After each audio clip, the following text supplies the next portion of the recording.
Okay, I wanted to get some introductory videos out just to run into the concepts that we're dealing with in this first chapter and get some notes of explanation out there about them. So I'm going to work through a few things that I printed here, taking out a kind of review material. The first few sections of this, we're not doing any calculus yet, but we're thinking back to ideas you may have run into, algebra, trig, pre-calc ideas, that we're going to start thinking about them in a calculus sort of way.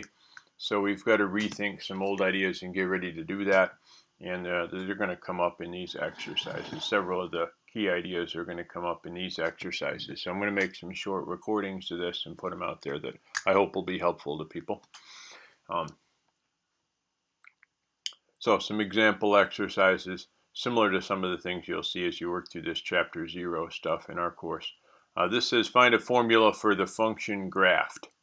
And the graph shows up, I think, pretty well okay on here, but we have a piece that's out here, apparently continuing forever in this direction. This horizontal line piece, open circle here, filled in circle here, which is, talk about what that means on the graph, and then a diagonal line over here. So I know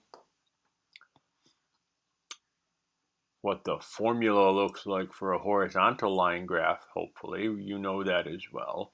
And I'm sure if you think about slope and intercept and stuff, you could write down the formula for a diagonal line. That's not a problem for us.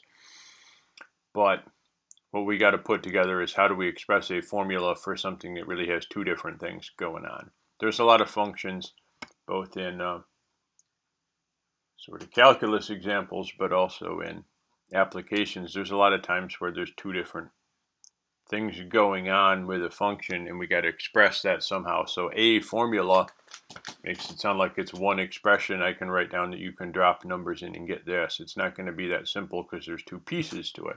So anytime there's two pieces, we're dealing with one of these, what's called a piecewise formula for it.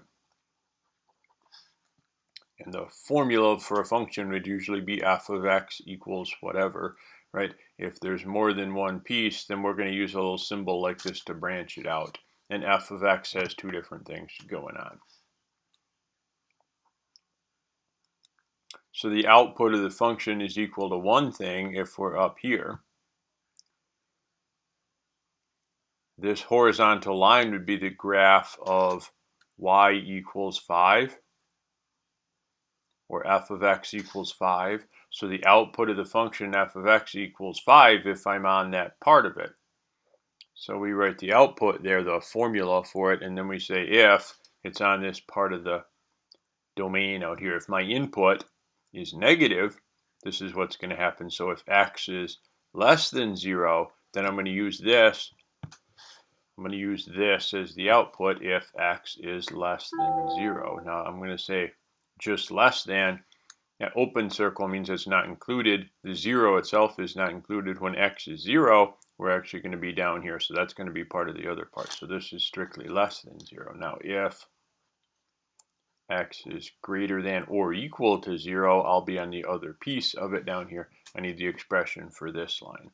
Now this looks like it goes out. It looks like a diagonal line going from 0, 0 to 4, negative 4, and 8, negative 8, and so on. So this is a line with slope negative 1 and intercept 0. So it's just negative 1x plus 0, if you will. That's the formula for that line. But we're only going to be on that if x is 0 or greater, if x is greater than or equal to 0. So this is very much a part of the formula for that, these little if statements that tell you which branch or piece of the thing that you're on.